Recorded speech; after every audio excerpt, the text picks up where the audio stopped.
I want to share a little bit about my stories. Maybe some of you wondering how on earth an Indonesian like DK ended up in Sterling.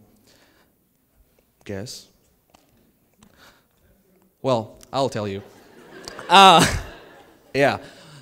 So after high school, I got a great offer from one of the biggest university in Indonesia. I got a full rights 4-year scholarship for playing soccer and study up there, and it was awesome because it's really a rare chance. But when I was about to sign my contract with the university, something goes on in my heart, and it's just like, I don't think this is the best place for you to go. And let me tell you, the place, I wish I could put the picture here, but the soccer field was nice. It's the FIFA international rule standard. It has all the grasses are was imported from Italy. The gym was amazing. They have 20 treadmills in there.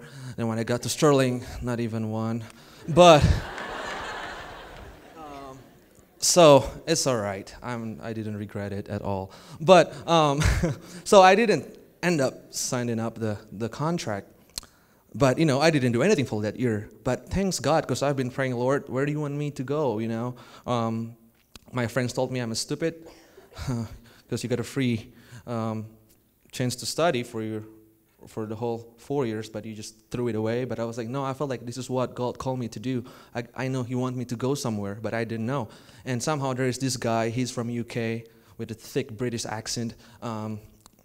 He's a soccer coach, and he's from UK. He used to work in Cleveland, Ohio, and he ended up opening a soccer academy next to my town. I was playing soccer, and they saw me, and just like, you have pretty decent English. At that time, my English was worse than this, so it's not bad. But it's like, do you want to be our translator and work for us because you're a local person and you know the situation here, and we just starting a soccer academy. So I was like, sir, I have nothing to do for a whole year. Let's do this. And it's like, he said, but in return, we have some connection with some coaches in America because our organization is also working in soccer. If you know, there used to be a soccer team called Cleveland City Stars in Cleveland. It used to be a professional team, and they used to be, they actually own that club.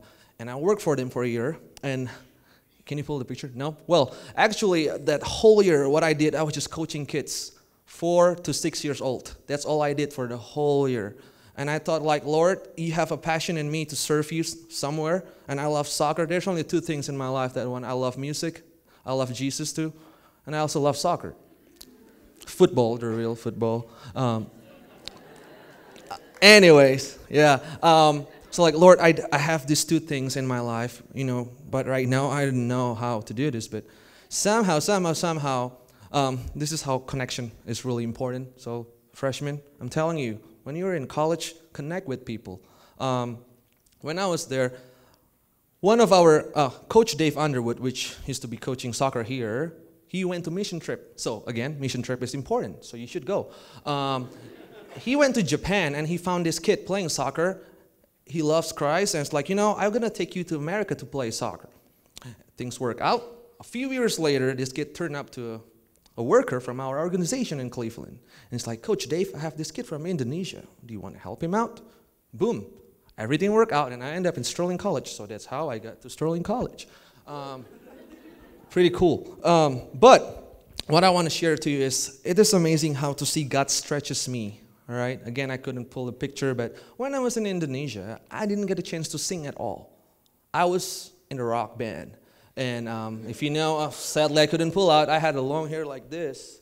It was pretty cool. Yeah, better than Joseph Powell. I'm telling you, it was longer than Joseph Powell.